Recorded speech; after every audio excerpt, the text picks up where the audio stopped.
Dia menceritakan detail yang membuat polisi sekalipun ingin berpaling. Ritual darah, manipulasi, dan kegelapan yang ia sebut sebagai kekuatan.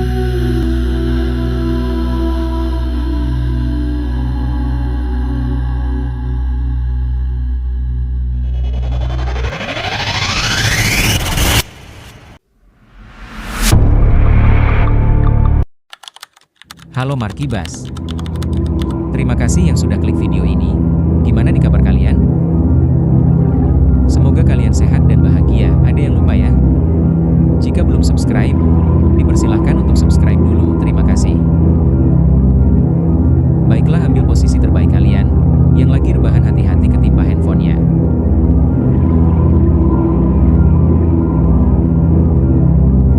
Langsung aja Markibas, mari kita bahas.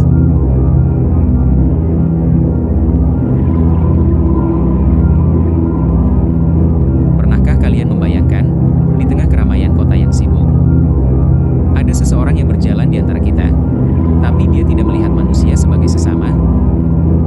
Dia melihat kita sebagai mangsa.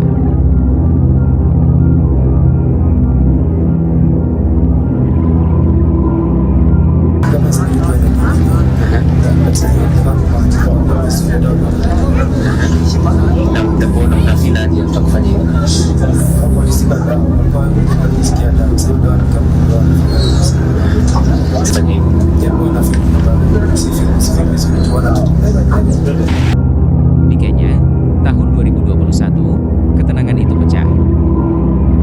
Anak-anak mulai hilang satu persatu, tanpa jejak, tanpa tebusan. Hanya ada keheningan yang menyiksa bagi para orang tua yang menunggu di rumah.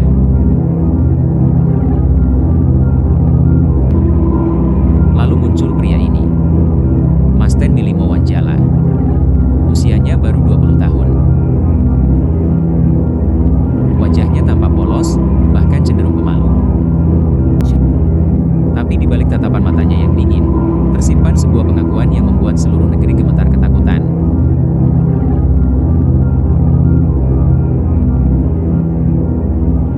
Dia tidak hanya mengaku telah mengakhiri nyawa 13 anak tak berdosa.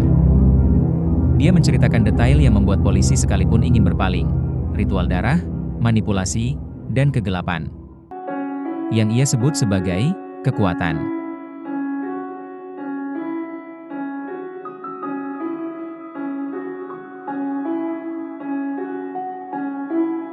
Namun, horor yang sebenarnya bukan hanya saat dia ditangkap. Horor itu memuncak ketika monster ini berhasil keluar dari sel penjara yang dijaga ketat. Tepat 1 hari sebelum dia diadili.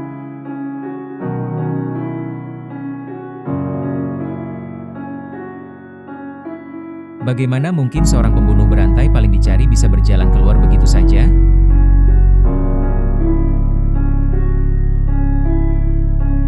Kok bisa?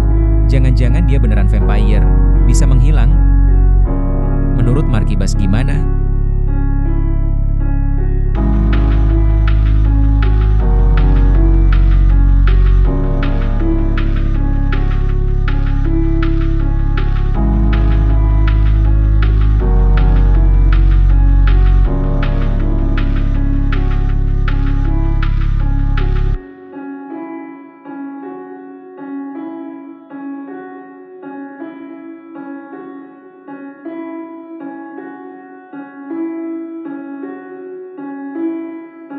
Hari ini, kita akan masuk ke dalam labirin pikiran seorang Masten Wanjala.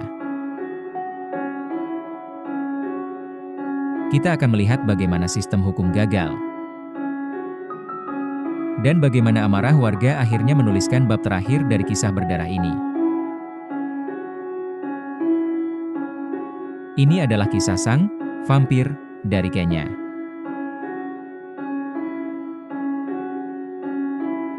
Hanya ada keheningan yang menyiksa.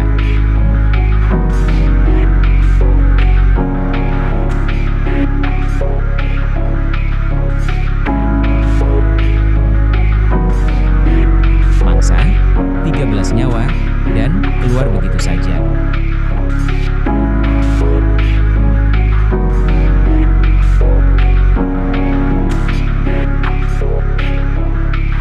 Untuk memahami bagaimana kengerian ini bermula,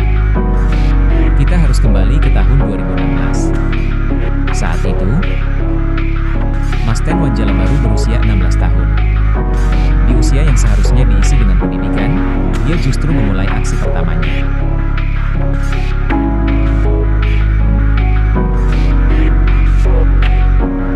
16 tahun? Markibas, manusia apa ini? Pendapat kalian gimana? Korban pertamanya adalah seorang gadis remaja bernama Purity Maweu.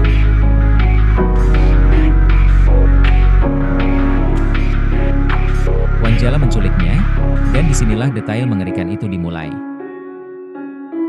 Dia mengklaim telah mengisap darah dari pembuluh nadi korban sebelum menghabisinya. Kejadian ini seolah menjadi pembuka keran bagi haus darahnya yang tak terbendung.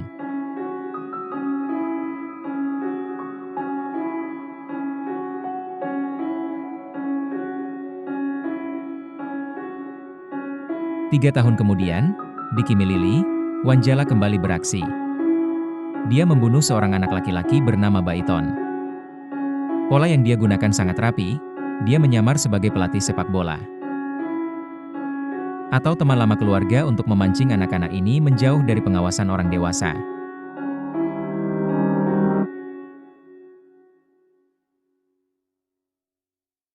Puncaknya terjadi pada pertengahan tahun 2021. Dalam waktu yang singkat, dua anak laki-laki, Charles Opindo Bala, 13 tahun, dan Junior Mutuku Musyoka, 12 tahun, dilaporkan hilang di daerah Shauri Moyo, Nairobi.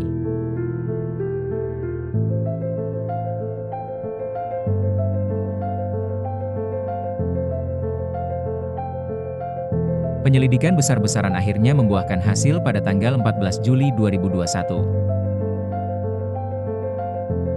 Polisi berhasil melacak Wanjala.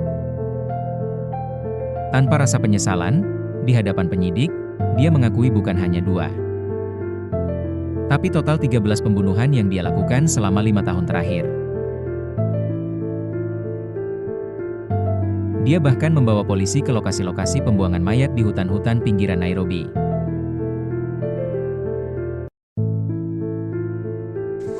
Masyarakat Kenya terguncang. Wanjala segera dijuluki sebagai vampir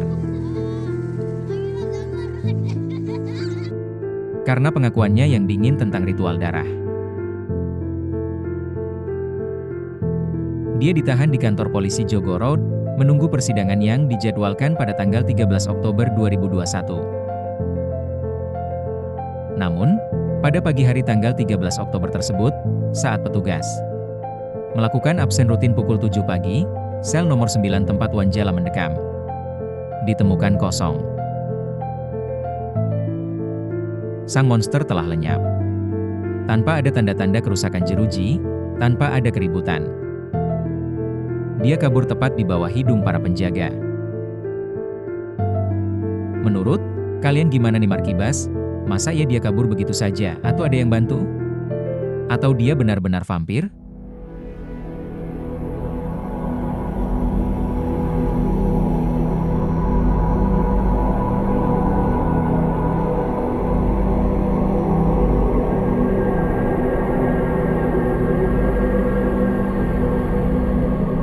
Pelarian Masten Wanjala memicu kemarahan nasional. Bagaimana mungkin seorang pembunuh berantai paling berbahaya bisa melenggang keluar dari penjara pusat? Pemerintah Kenya bahkan menawarkan imbalan besar bagi siapa saja yang bisa menemukannya.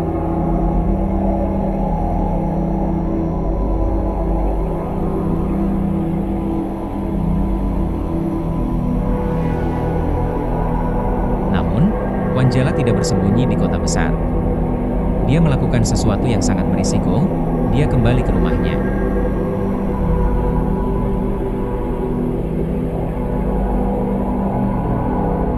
Tanggal 15 Oktober 2021. Hanya 2 hari setelah pelariannya,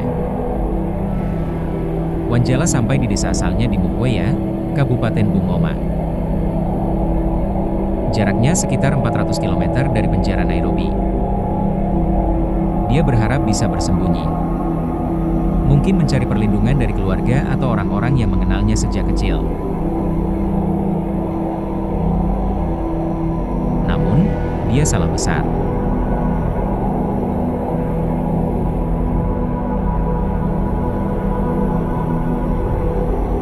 Ketakutan warga telah berubah menjadi amarah yang memuncak.